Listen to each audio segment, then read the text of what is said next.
जी बिस्मिल्लाहिर्रहमानिर्रहीम। प्रोग्राम जायज़ा के साथ मैं हूं आपका मेज़बान हुसैन थेबू। आज हम प्रोग्राम में जायज़ा लेंगे पाकिस्तान के इकानमी का। आज हम जायज़ा लेंगे कि पाकिस्तान में इसाक डार साहब के आने के बाद, मिफ्ता इस्माइल साहब के जाने के बाद कोई मुल्क में मईशत में बेहतरी आएगी।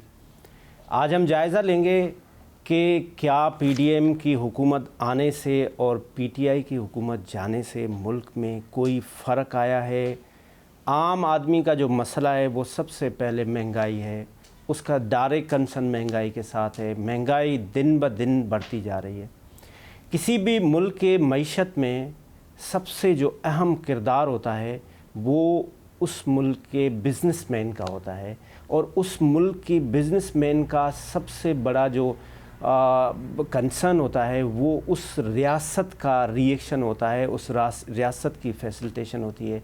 आज हमारे साथ पाकिस्तान के एक मुस्तनद बिज़नेसमैन, अब किसी तारुफ़ के मोहताज नहीं है, एकेडी ग्रुप ऑफ कंपनीज़ के मालिक हैं, अकील करीम डेडी साहब हमारे साथ मौजूद हैं।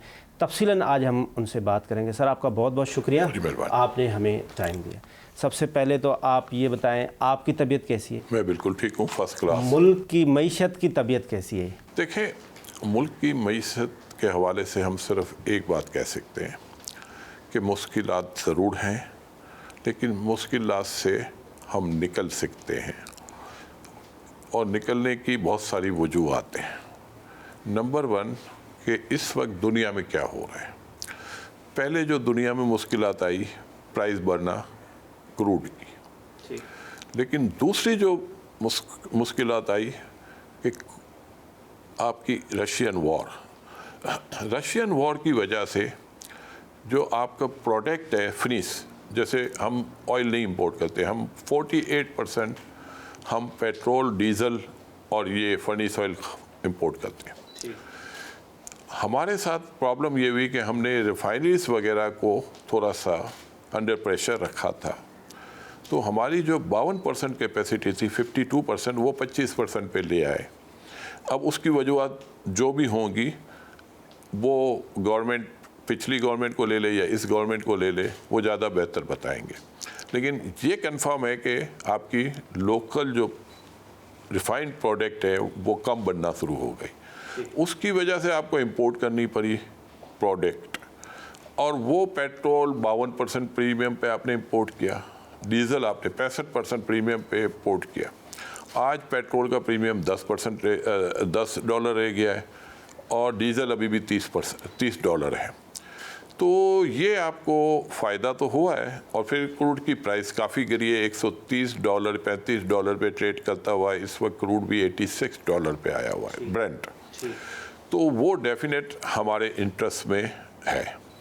दूसरा हमारा इंटरेस्ट, जाहिर बात है कि हमारे पास रिज़र्व बहुत कम है, और कम रिज़र्व पे आप रुपये को कंट्रोल करना आसान काम नहीं है। तो हम देख रहे थे कि हमारे यहाँ डीवैल्यूएशन से फैक्टर बहुत बढ़ गया था, लेकिन आजकल जो डीवैल्यूएशन फैक्टर है उसको हम कंपेयर इस तरह भी नहीं कर सकते कि पूरी दुनिया में अमेरिका ने की पॉलिसी चेंज भी है। अमेरिका अब इंटरेस्ट रेट हायर साइड पे जा रहा है। अमेरिका के इन्फ्लेशन के नंबर भी ऑल टाइम हाई पे हैं, और अमेरिका अब उस इन्फ्लेशन को किल करने के लिए इंटरेस्ट रेट बढ़ा रहा है। और वो जो इंटरेस्ट रेट बढ़े हैं, तो उस वजह से पूरी दुनिया का पैसा अब अमेरिका में शिफ्ट हो रहा है। पिछले दिनों आपने देखा था, इसाक डार का इंटरव्यू ये था कि 94.5 पे हैं। आज भी हमारा रुपये ओवर वैल्यू है। मेरा ख्याल है वो ठीक कह रहे हैं, रुपये ओवर वैल्यू है, लेकिन आगे जो नंबर्स आएंगे हो सकता है रियल रेट के नंबर थोड़े से नीचे आएँ, क्योंकि हमारी यूरो की एक्सपोर्ट बहुत ज़्यादा है, और यूरो के अगेंस्ट हम जब डॉलर लेते हैं तो उतना ज़्यादा डीवैल्यू हो चुका है कि उसमें वो डॉलर हमें कम मिलेंगे। तो मैं ये कह रहा हूँ ना कि हमारे मुल्क की कंडीशन बहुत अच्छी नहीं है, और ये कंडीशन अच्छी करने की ज़रूरत है। एक आम आदमी को ये बताएं कि मिफ्ता इस्माइल की सोच क्या है, और इसाक डार साहब की सोच क्या है। वो कुछ मुबस्सिरीन का कहना ये भी है कि वो डॉलर को फ्रीज़ कर देते हैं, जो नुकसान है, और अब यूर टेक क्या है इस पर? देखिए, ये बात जो लोग कहते हैं ना, गलत कहते हैं। अच्छा, हमारा रुपये पिछले मिप्ता साहब जब फाइनेंस मिनिस्टर थे अंडर वैल्यू था, ठीक है, ओवर वैल्यू नहीं था। तो जब रुपये अंडर वैल्यू है तो फिर डिवैल्यूएशन नहीं होना चाहिए। लेकिन हमारे मुल्क में होता ये है कि स्पेकुलेशन बहुत होती है। हमने देखा कि पिछले दिनों रुपये में काफ़ी स्पेकुलेशन की गई है। अच्छा। और रुपये को काफ़ी कमज़ोर किया गया है। लेकिन ये बात भी अगर हम नहीं कह सकते क्योंकि हमारे पास रिजर्व गिर गए। आप ये फरमा रहे हैं कि पिछले दिनों में डेलिबरेटली रुपये को कमज़ोर किया गया है। देखिए, मैं ये बता दूं आपको कि ये होता है, पूरी दुनिया में होता है। जैसे पिछले दिनों इंडिया में हुआ, इंडियन बिजनेसमैनों ने डॉलर ख़रीदने शुरू किए तो इंडियन गवर्नमेंट ने उनको वार्निंग दी कि अगर आप लोग बाज नहीं आए, सेंट्रल बैंक ने, तो हम $100 बिलियन मार्केट में फेंक देंगे। तो उनके पास डॉलर फेंकने के लिए थे, तो उन्होंने तो वार्निंग दे के अपने रुपये को बचा लिया, लेकिन फिर भी डिवैल्यू हो गया। हमारे पास मसला ये है कि हम अटेम्प्ट करेंगे भी तो कैसे करेंगे, हमारे पास तो रिजर्व ही नहीं है। हम $8 बिलियन पे खड़े हुए हैं।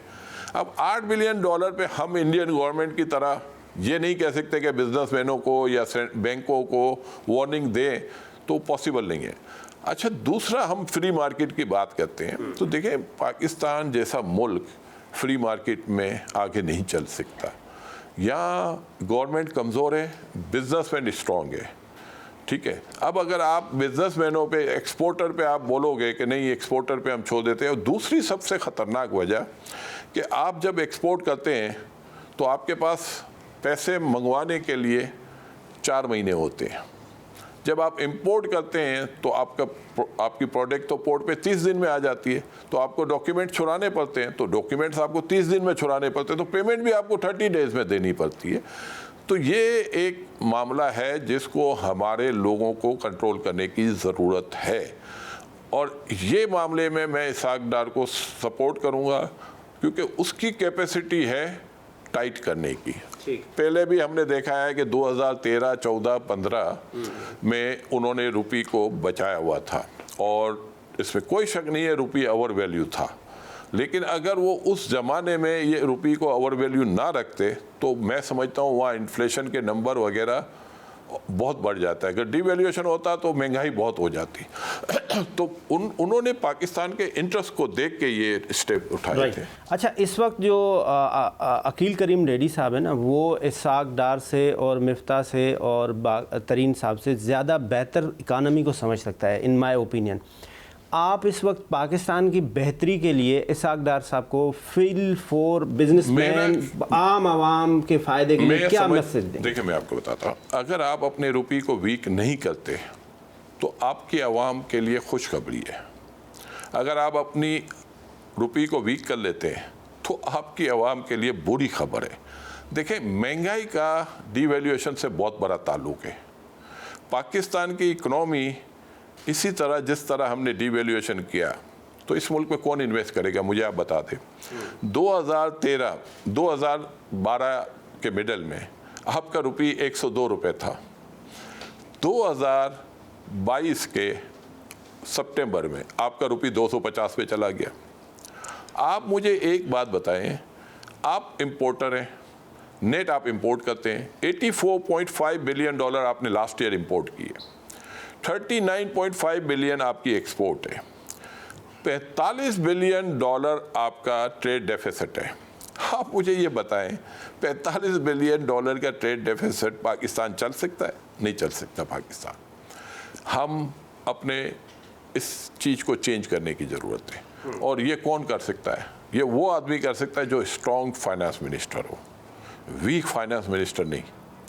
मिफ्ता, मैं समझता हूँ कि 13 पार्टियों की कोalition है, और उसका पहले भी अगर रहा भी था फाइनेंस मिनिस्टर तो छोटे अरसे के लिए रहा था, तो काबिल आदमी वो भी हैं, फैमिली बैकग्राउंड बड़ा स्ट्रॉन्ग है उनका, लेकिन डिसीजन मेकिंग में थोड़ी बहुत कमी थी। उसके बावजूद भी उन्होंने बहुत टफ डिसीजन लिए, और वो टफ डिसीजन की वजह से आपकी डिमांड में कमी आई। लेकिन हाफ हार्टेड इन्होंने 3 महीने पहले अनाउंस कर दिया था कि हम गैस की प्राइस बढ़ा रहे हैं, लेकिन बाद में वो इम्प्लीमेंट नहीं हुई, और ये गवर्नमेंट अब किसी सूरत में अफोर्ड नहीं कर सकती इस तरह की पॉलिसी कि आप सब्सिडी दें। देखें, पाकिस्तान में एक्सपोर्टर पैसे अच्छे बनाता है और आप उनको फैसिलिटीज़ देनी है ज़रूर दें, लेकिन इस तरह दें, सब्सिडी की सूरत में ना दें। डायरेक्ट आप उनको अनाउंस कर दें कि हम, ताकि दिखे तो सही वो सब्सिडी ले रहे हैं। होता ये है कि पाकिस्तान में आप एक्सपोर्ट तो बहुत कम कर रहे हैं लेकिन सब्सिडी बहुत ज़्यादा ले रहे हैं। आप मुझे ये बताएं, 2013 में हम जाते हैं, 2013 में आपका ट्रेड डेफिसिट ना होने के बराबर था, 2022 में $40 बिलियन पे चले गया। तो 2013 में आपका करंट अकाउंट ऑलमोस्ट सरप्लस ही था, मुझे नहीं लगता कि नेगेटिव था। तो सिर्फ बताने की बात यह है कि हम ऐसी पॉलिसी बनाएं जो मुल्क के इंटरेस्ट में हो। सर, एक छोटा सा ब्रेक लेते हैं, उसके बाद आपसे बात करते हैं कि वाकई बिजनेसमैन जो है वो टैक्स नहीं देता इस मुल्क में, और क्या बिजनेसमैन ये जो इसाक डार साहब की पॉलिसीज़ थे कि $50 बिलियन, जैसे अभी आपने भी वो ट्रेड डेफिसिट बताया, वो एक्सपोर्ट करने में अगर पिछली हुकूमत की पॉलिसीज़ और अगर इस हुकूमत की पॉलिसीज़ को कंपेरिजन करें तो कितना फ़र्क है। एक छोटा सा कमर्शियल ब्रेक लेते हैं और ब्रेक के बाद वापस आते हैं।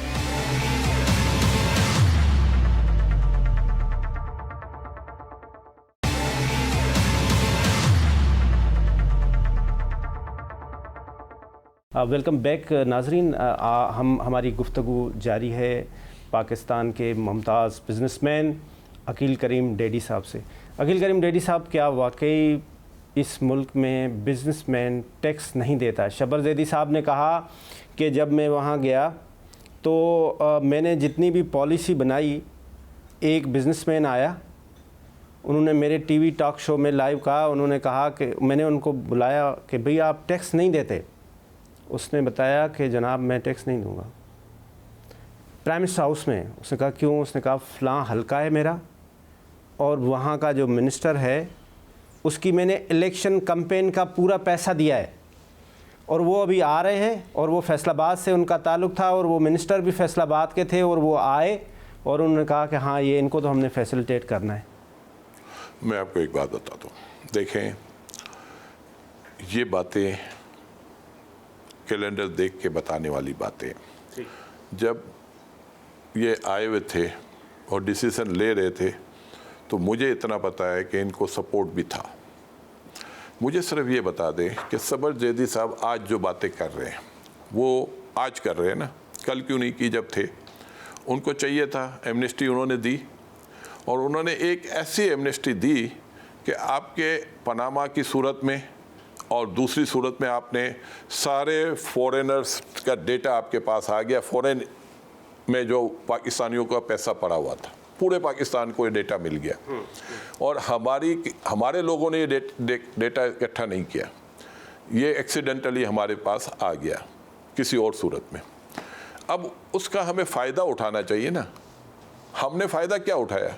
हमने उनको एमनेस्टी दे दी और लोकल को तो आपने एमनेस्टी दी, चलो समझ में आता है। जो बंदा पैसा लेके पाकिस्तान से बाहर गया, चाहे वो अकील डेडी हो, चाहे वो कोई हो, आप उनको 1-1.5% पे कैसे माफ़ कर सकते हैं?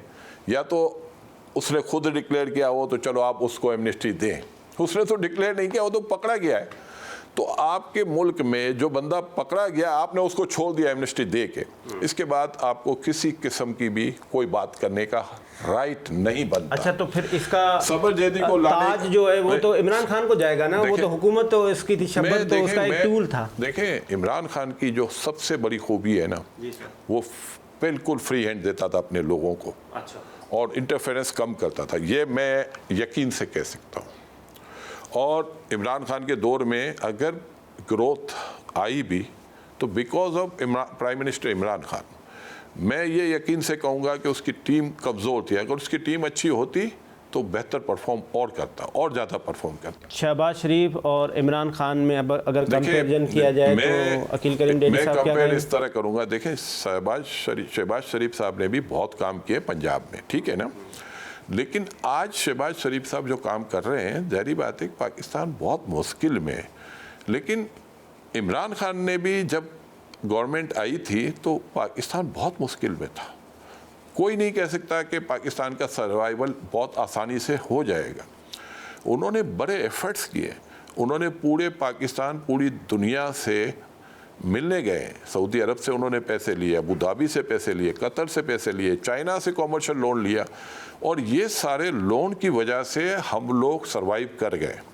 और उस टाइम पे सिचुएशन बहुत ज़्यादा बुरी नहीं थी, उनसे हैंडलिंग हो गई, और हैंडलिंग के बाद उन्होंने पाकिस्तान को एक ऐसे स्टेज पे ले आए कि पाकिस्तान में दो साल 6% ग्रोथ आई।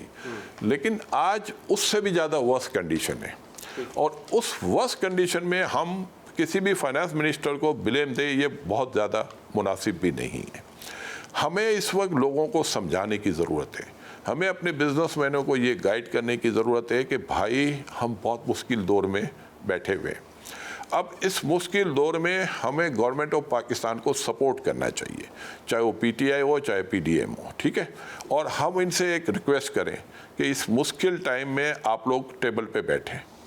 हम चले, आप पार्लियामेंट में नहीं बैठते, टेबल पे बैठ जाएं और इस मुल्क के इंटरेस्ट में बैठें, क्योंकि ये मुल्क जितना इस वक्त सफ़र कर रहा है ये किसी की सोच में भी नहीं है, और सबसे ज़्यादा पुअर आदमी सपोर्ट कर रहा है, सफ़र कर रहा है। अगर आज हम उनके लिए बैठ जाएं, देखें, अगर ये कहें कि इमरान अपोज करेगा और ये सरवाइव करेंगे, ये मुश्किल है। ये मेहनत कर रहे हैं, कोशिश कर रहे हैं। इसाक डार का जो पुराना एक्सपीरियंस है उसकी वजह से एक्सपोर्टर, ज़ाहिर बात है, वो ये समझ रहे हैं कि डार की पॉलिसी बड़ी सख्त होगी, लेकिन इम्पोर्टर ये समझते हैं कि शायद हो सकता है कि हमें ये दौर बेहतर मिले। हाँ, इसमें कोई शक नहीं है कि अगर डार साहब रुपये को स्ट्रॉन्ग रखने में कामयाब हो जाते हैं और डार साहब अगर इंटरेस्ट रेट नहीं बढ़ने देते, तो मैं समझता हूँ कि हमारा रिवाइवल वापस हो जाएगा, हमारी इकोनॉमी बेहतरी की तरफ चली जाएगी। अच्छा, इसमें एक सवाल है कि हमारी इकानमी बेहतरी का सबसे बड़ा जो टूल है वो तो ये है कि हम एक्सपोर्ट किसी तरह से बढ़ाएं।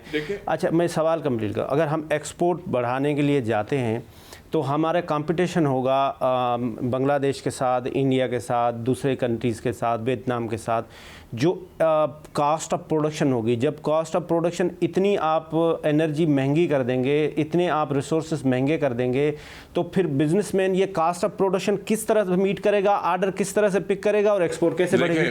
हमारी एक्सपोर्ट बढ़ती नहीं है, पहली बात आप सुन लें। ठीक, हमारी एक्सपोर्ट अगर आपकी बढ़ेगी ना तो फिर तो आप इनको इंसेंटिव दें।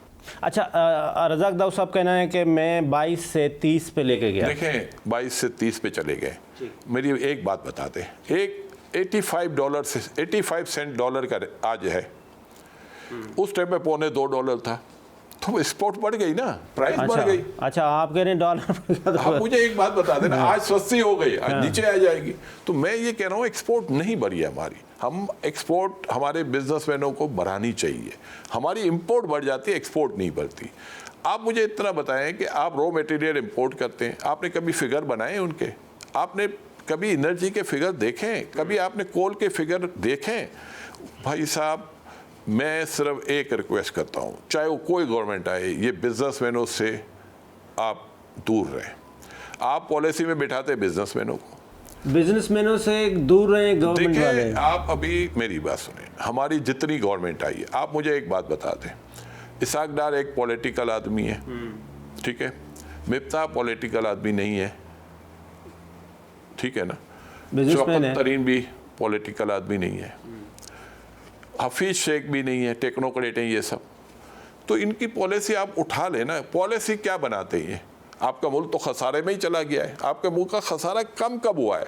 आपके मुल्क की डिवेल्यूएशन कब कम हुई है? हल क्या है सर? सर, हल ये है कि भाई जो आदमी बैठे उसको काम करने दें, उसके मामलात में इंटरफेरेंस ना करें, हुकूमत और अपोजिशन मिल के डिसीजन लें, इकनॉमी के हवाले से वो एक हो जाए, बाकी लड़ाइयाँ लड़ते रहें, सियासी लड़ाई वो लड़ते रहे। लेकिन आज मैंने देखें कल एक इवेंट हुआ, FIR कटी इमरान की। अच्छा, अब FIR कटी, पूरे पाकिस्तान में ये न्यूज़ फैल गई कि उनको अरेस्ट करने की कोशिश की गई है।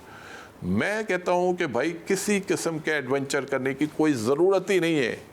इमरान भी एक पब्लिक ओपिनियन भी उसके साथ है, तो आप उनसे मिले और किसी किस्म का प्राइम मिनिस्टर खुद अनाउंस करे कि इमरान खान साहब एक पॉलिटिकल पार्टी के लीडर हैं और हम उनकी रिस्पेक्ट करते हैं और हम इस तरह के कोई एडवेंचर करने की कभी भी कोशिश नहीं करेंगे। हम ये चाहते हैं कि इमरान खान साहब हमारी जो अच्छी इकनॉमी पॉलिसी है उसको सपोर्ट करें, और अगर हम कोई गलत काम करते हैं कोई बात नहीं, पार्लियामेंट में भी नहीं आते कोई बात नहीं, बगैर पार्लियामेंट में बैठे हम उनकी बात सुनने को तैयार हैं। अच्छा, तो ये आप कह रहे हैं कि ये सियासतदान आपस में फैसला करें और बिजनेसमैन को इसमें इंक्लूड नहीं करें। अच्छा, इमरान खान साहब आपको सिंध का गवर्नर लगाना चाह रहे थे। मैं बिजनेसमैन हूँ, मैं कभी भी कोशिश करूँगा नहीं मैं किसी ओहदे लूँ, ना मैंने लिया है ना कोशिश करूँगा। आपने क्यों मना किया? देखिए, मैं कभी भी कोशिश नहीं करूँगा। मैंने कहा ना, पॉलिटिकल लोग ज़्यादा बेहतर काम कर सकते हैं, ठीक है ना, और वो सारा साल मेहनत करते हैं, उनको अब आगे आने देना, वो काम करें ना अपना। भाई पब्लिक में वादे तो वो करते हैं ना, आप और हम तो नहीं करते। आपको इमरान खान साहब ने जब गवर्नर सिंध की ऑफर की तो उन्होंने क्या बोल दिया? ना मैंने कभी ऑफर उन्होंने की है, ना मैंने कभी बनना है। मैं आपको ना आपने कभी बनना है। एक छोटा सा ब्रेक लेते हैं और ब्रेक के बाद अकील करीम डैडी साहब से दिलचस्प बातें, इकानमी को किस तरह से हम इम्प्रूव कर सकते हैं, बातें जारी हैं। एक छोटा सा ब्रेक।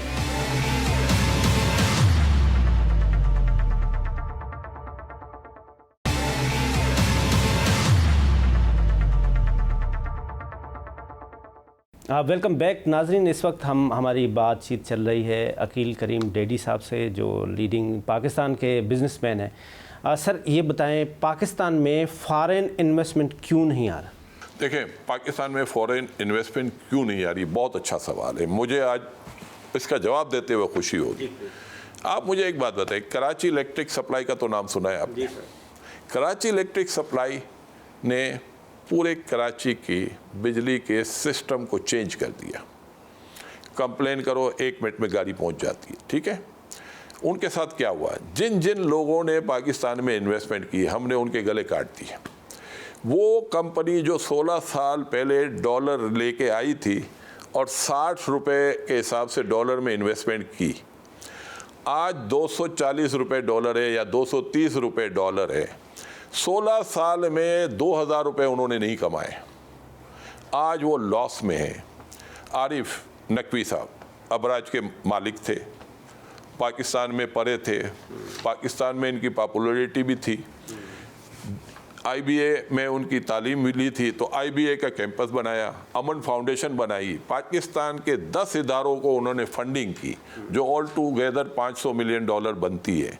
मुझे बता दे, पाकिस्तान का कोई एक बिजनेसमैन बता दे जो इससे भी ज़्यादा 10-10 गुना ज़्यादा अमीर लोग हैं, किसी ने इस तरह का काम किया हो, कोई एक बता दे।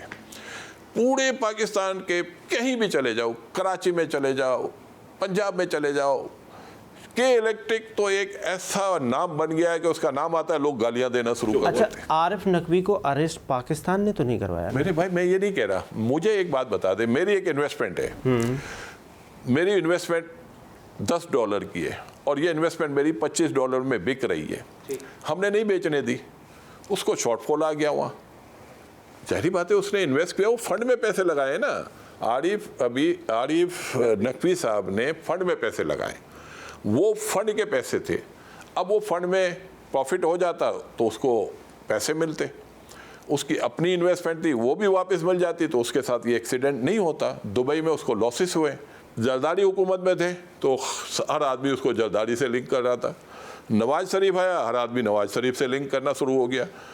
इमरान खान आया तो हर आदमी इमरान से लिंक करना शुरू कर दिया। तो लिखा है कि 60% इलेक्शन 2013 का खर्चा उसने दिया। पाकिस्तानी हर आदमी फंड देता है भाई, किसको नहीं देता? अकील करीम डैडी साहब भी देता है। मैं कहता हूँ कोई एक सियासी पार्टी बोलो जो फंड नहीं लेती। अब यार सब लेते हैं यार। अब फंड हमारे यहाँ डिक्लेयर्ड होता नहीं है, अनडिक्लेयर्ड होता है। ये फॉरेनर है तो डिक्लेयर्ड हो गया, बाकी यहाँ तो सभी देते हैं। कैसे देते हैं? वो तो आजकल तो पॉलिटिकल पार्टी को बैन है कि आप फंड नहीं दे सकते। मेरे भाई, कौन कहता है बैंड है? मैं फंड दे सकता हूँ, मुझे कोई नहीं रोकेगा। कैसे मना करते? पॉलिटिकल पार्टी फंड लेती है, फॉरेनर से नहीं ले सकते। फॉरेनर किसको कहते हैं? फॉरेनर उसको कहते हैं जो पाकिस्तानी नहीं है। नॉन रेजिडेंट पाकिस्तानी भी दे सकते। FIA सब लोगों को लेटर भेज रही है क्या तो आपने? मेरे भाई हमारे मुल्क में सिस्टम बन गया है। अच्छा जी। जो गवर्नमेंट आती है उसके स्क्रूट आएगी, ये निकले भाई, ये नहीं है, ये मुल्क डुबो देंगे हम। हल क्या है सर? फॉरेन इन्वेस्टमेंट के लिए, फॉरेन इन्वेस्ट के लिए सोल्यूशन दें। सियासतदानों को चाहिए कि आपस में बैठें, सियासतदान सियासी माहौल बेहतर करें, सियासतदान का इंटरेस्ट प्रोटेक्ट होता है। जितने फ्रॉड हैं इसमें सिर्फ सियासतदान तो नहीं है, और भी लोग हैं जो ये गलत काम करते हैं, लेकिन उनका नाम कम आता है, सियासतदान का नाम ज़्यादा आता है। उसकी वजह क्या है कि वो हर साल ये आपस में लड़ते रहते हैं।